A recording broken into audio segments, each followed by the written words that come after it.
Opa, tudo bem? Primeiro, desejar feliz ano novo.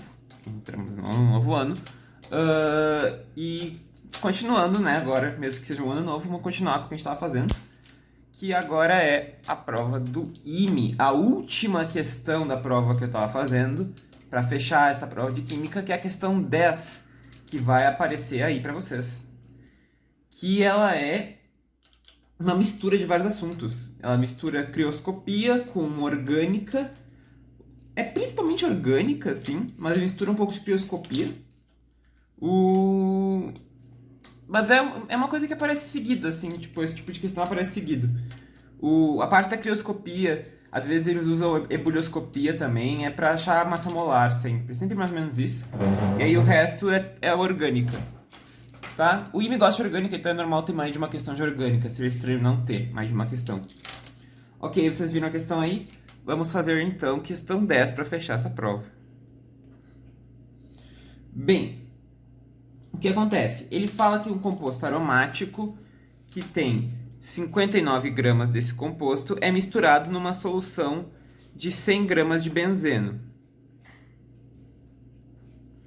E aí ele fala que isso faz com que a temperatura de ebulição do benzeno ela caia para 263,2 Kelvin. Isso acaba sendo a temperatura de fusão, desculpa, do benzeno. Ele faz com que caia para isso, a temperatura de fusão. Aí, tá. Opa, o foco sumiu aí. Voltou? Ok. Além disso, depois ele dá duas coisas. Ele diz que esse composto, quando reage com ácido nítrico em meio de ácido sulfúrico, ele não diz que é em meio de ácido sulfúrico e com ácido nítrico, mas a gente já induz isso, porque a nitração, que é uma reação que acontece com compostos aromáticos, ela reage com ácido nítrico em meio de ácido sulfúrico como catalisador. Isso aqui forma dois compostos, então A mais B. Além disso, ele diz que a reação desse composto com bromo, água de bromo, o BR2, a frio, isso forma dois compostos também. A linha, B'. No caso, isso aqui também provavelmente pode ser de um catalisador, mas não necessariamente, mas poderia ter, tipo um FeBr3, alguma coisa assim para catalisar. Mas não necessariamente precisa. Tá, com isso ele pede qual que é esse composto. Ele chama esse composto de A, inclusive. Ele pede qual que é esse composto. Ah, e mais uma informação relevante que eu esqueci. Ele te diz que a análise de material do composto indica que tem 91,52% da massa é carbono e 8,47% é hidrogênio. Isso é importante também, né? Ok, com isso ele quer que tu diga quem que é o composto A. Vamos para nossas análises. Primeiro a parte da crioscopia, que é a parte inicial ali. Na parte de baixo dos dados, ele te diz que a temperatura de fusão do benzeno normal é 287,7 Kelvin. E ele também te dá que a constante de crioscopia, constante de fusão de crioscopia, ela é 4,9. Ele não dá unidade, o que poderia ser você já anular a questão, né? Porque tu tem que dar unidade para saber exatamente em qual unidade está trabalhando. Mas aí, considerando a unidade padrão dela, vamos considerar isso. Ele tinha que ter dado unidade. Isso foi meio vacilo da questão. Tá. Bem, primeira parte da crioscopia, a fórmula da crioscopia tem uma fórmula, né? Que é meio que uma lei de Raoult, que é para todos é meio parecido. A variação da temperatura de fusão vai ser a constante crioscópica vezes o índice de Van 't Hoff vezes a concentração molal. Isso aqui é molal. Não é molar, é molal. Por quê? Porque essa concentração ela não pode depender da temperatura. A concentração molar ela depende da temperatura, porque o volume ele varia com a temperatura. Agora, a concentração molar ela é o número de mols de soluto sobre a massa de solvente. Então, como as massas não variam, o número de mols não varia com a temperatura, a concentração molar independe dessas variações. Por isso que é ela que entra aqui, e não a molar. Porque que a molar iria variar com a temperatura. Então não faria sentido ter uma variação de temperatura e trabalhar com concentração molar, né? Então tem que ser a molal, que ela independe da variação de temperatura. Tá, então como é que a gente vai fazer? Bem, a variação aqui é o 287,7 menos 263,2. Isso é a constante, que é 4,9. O índice de Van 't Hoff é o quê? Isso representa a dissociação ou o número de partículas dissociadas. Isso aqui, como eu estou misturando um composto em benzeno, para dissociar, provavelmente ele é orgânico. E ainda mais, para a gente considerar que essa lei é válida, isso aqui tem que ser uma mistura ideal.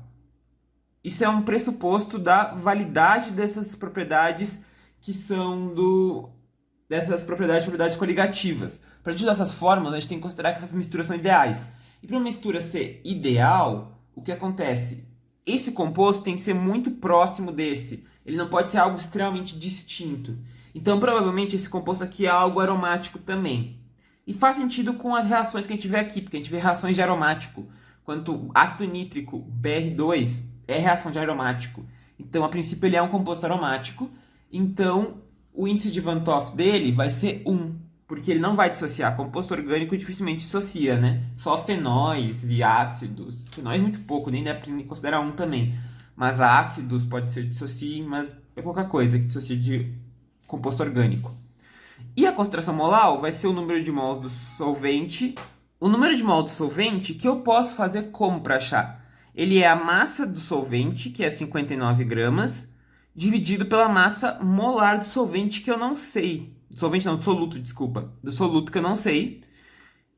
E aqui, a massa do solvente, isso é importante. A concentração molar, ela é dada em quilogramas do solvente. Poderia mudar? Poderia ser diferente, poderia ser em gramas? Poderia, mas aí teria que mudar a constante crioscópica. Por isso que eu falei que o fato de andar em unidade é meio bizarro. Eles tinham que ter dado para ter uma noção que seria quilograma. Mas a gente vai considerar a unidade padrão. Então aqui vai entrar a massa do solvente em quilogramas, que é 0,1. Opa, botei em preto, não sei porquê. 0,1 quilogramas. Tá? Que é a unidade padrão. Aqui tem 100 gramas, né? Então vai ser 0,1 quilogramas. Com isso, isso aqui vai dar 24,5 igual a 4,9 vezes 1 vezes 59 sobre m vezes 0,1. Isso aqui eu consigo simplificar, dá 1, dá 5 aqui. Então, o m vai ser 59 sobre 0,5, o que dá 59 vezes 2, 118 gramas por mol. Tá? Aqui a gente tem a massa molar do nosso composto. Isso é uma informação muito relevante para descobrir qual que é o composto. Lembrando ele que é o composto A, né? Tá, a gente já tem a massa molar dele. Bem, a dica principal é as reações são indicativos. O fato de ser uma mistura tem que ser muito próximo, então já é um indicativo de que ele é aromático. E as reações são de aromáticos. Reação de nitração e uma halogenação, uma bromação. Então, reações clássicas de aromático. O que acontece? O fato de formar dois compostos indica o seguinte: esse composto provavelmente ele não é só um composto de benzeno, porque vamos ligar, o benzeno é C6H6, a fórmula dele. A massa molar do benzeno, então, seria 12 vezes 6 mais 6, mais 6, isso. 72 mais 6, 78 gramas por mol. Ou seja, ele tem mais massa molar do que só o benzeno. Então ele tem uma coisa além do benzeno. E aí, o fato de formar dois compostos indica que tenha duas orientações diferentes. Porque se eu tiver um benzeno para reagir, e eu tenho mais alguma coisa, vou botar um X aqui, essa coisa ela pode orientar o meu composto de maneiras diferentes. Dependendo do que for essa coisa, vai orientar de maneira diferente. Como ele forma dois compostos, o indicativo é que está orientando de maneira orto e para. Então, provavelmente, a nitração está formando esse composto.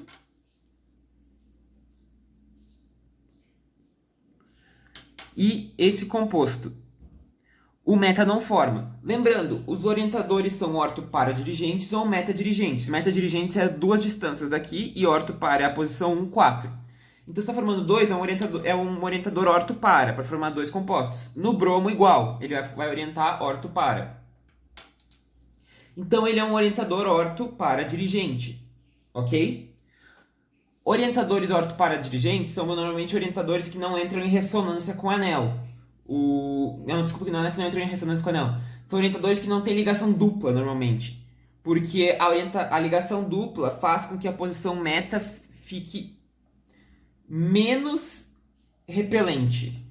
Orientadores para, em geral, eles formam eles dão orientação negativa nesses pontos. Os orientadores meta, em geral, eles dão orientação, desculpa, positiva, ele é um eletrófilo, positiva nesses pontos. E o orientador meta, o que ele faz? Ele dá orientações negativas nesses pontos, de forma que ele tende a ir para o meta. Então, aqui o prom é positivo, então ele é um orientador para. E para ser isso, tem que ser um composto que não tenha ligação dupla, provavelmente. Ou uma ligação tripla. Ou seja, o que acontece? O nosso composto é algum composto que não tem ligação dupla. E pela análise de massa, a gente vê que só tem carbono e hidrogênio. Então não é um composto com oxigênio nem nada. É algo com carbono e hidrogênio. Tá, agora o que a gente vai fazer? A gente vai descobrir a fórmula dele com a massa. O que acontece? A massa de carbono, ela é 91,52% da massa total. Ou seja, o número de mols de carbono é 91,52 sobre 100 da massa total, dividido pela massa molar do carbono. É a massa dele sobre a massa molar, que é 12. E o número de mols de hidrogênio é análogo, 8,47 sobre 100 da massa total, dividido pela massa molar, que é 1. Se eu dividir o de cima pelo de baixo, o de baixo pelo de cima, eu vou ficar que o número de mols de hidrogênio sobre o número de mols de carbono dá 8,47 vezes 12 sobre 91,52. Vou arredondar, porque é química, a gente pode arredondar as coisas. Isso aqui é 8,5, isso aqui é 91,5, né? Faça-me favor, o 2 ali, a segunda casa decimal é relevante, né? Com isso, a gente fica que NH sobre NC é algo como 1,11, algo próximo disso. Bem, 1,11 é quase 10 nonos. Então, um indicativo possível seria C9H10. Vamos ver se a massa molar bate? A massa molar disso aqui é 9 vezes 12 mais 10. 108 mais 10, o que dá 118 gramas por mol. Bateu. É isso aí. C9H10. Tá. A gente sabe que tem um benzeno pelas reações, né? A gente sabe que tem um benzeno. Para formar o C9H10, eu não posso ter simplesmente ligações simples assim, ó. Aqui é C6, C7, C8, C9. Por quê? Porque cada um desses, isso aqui seria 1, 2, 3, 4, 5, 6, 7, 8, 9, 10, 11, 12. Isso aqui seria C9H12. Para mim poder tirar dois hidrogênios, eu tenho que ter feito uma dupla ou, o que é equivalente a fazer uma dupla, fazer um ciclo. Qual que é o problema? A dupla, tem dois problemas na dupla. Eu poderia ter o composto assim, eu poderia ter o composto assim, ou eu poderia ter um ciclo, porque o ciclo também vai diminuir, ó. Aqui, esses três possíveis. Vamos contar só para conferir? 1, 2, 3, 4, 5 hidrogênios, né? Cada um aqui tem um hidrogênio no benzeno. Aqui tem um hidrogênio, aqui tem um hidrogênio e aqui tem 3 hidrogênios.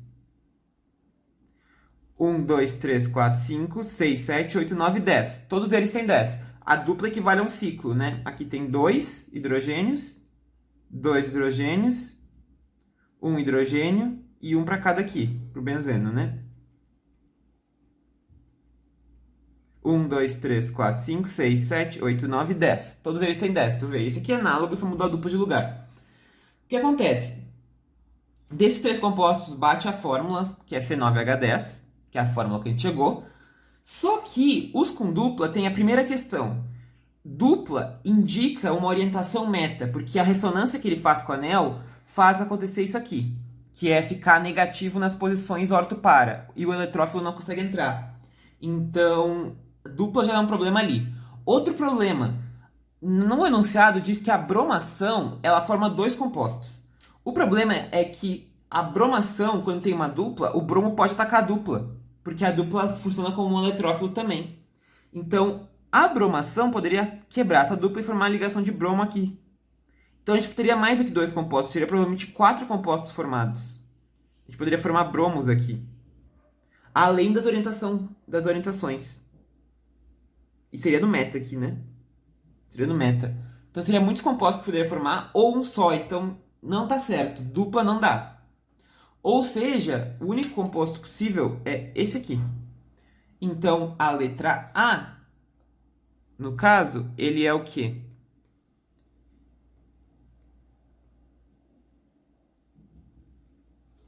Este composto. Isso aqui resolve o exercício, ele pede para escrever qual que é o composto. E seria um ciclobutano-benzeno, provavelmente. Acho que esse seria o nome mais correto. Ciclobutano, desculpa. Ciclopropano, porque são 3. Ciclopropano-benzeno. Esse provavelmente é o composto. Ciclopropano-benzeno.